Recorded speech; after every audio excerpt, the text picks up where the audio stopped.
अस्सलामु अलैकुम वरहमतुल्लाहि वबरकातुह।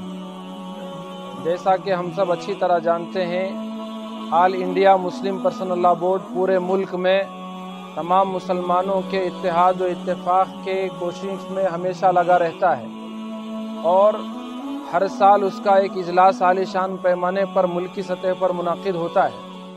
हमारी खुशनसीबी है कि रियासत कर्नाटक में शहर गुलिस्तान शहर बेंगलुरु में इस मरतबा 24 तारीख को बरोज़ इतवार असर से ये इजलास मुनाकिद है और उन्वान भी आज के हालात के हिसाब से हमारे औक़ाफ़ पर जो साजिशें हो रही हैं उसकी हिफाजत और हमारी शरीयत के तहफ़्फ़ुज़ का उन्वान है।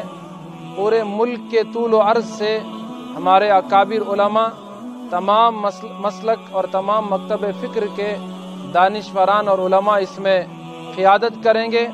हमारी पुरज़ोर अपील और गुजारिश है तमाम अवाम से, तमाम मुसलमान नौजवान और बुज़ुर्गों से कि इस इजलास में हमारा शरीक होना बहुत ज़रूरी है।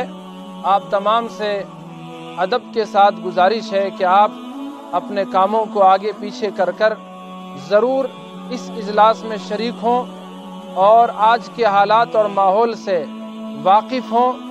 साथ ही अपने दोस्त अहबाब को भी इसमें शरीक करने की फ़िक्र फरमाएं और ज़िले भर से ख़ास तौर पर शहर कोलार से बसों का भी इंतज़ाम है।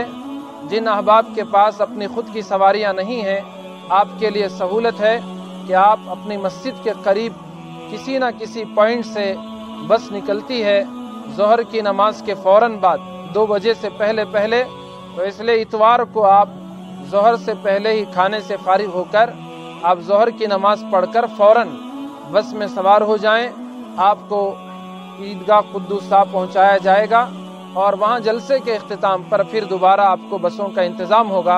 आप आसानी के साथ अपने शहर वतन कोलार पहुंच सकते हैं। जज़ाकुमुल्लाहु खैरन व अहसनल जज़ा।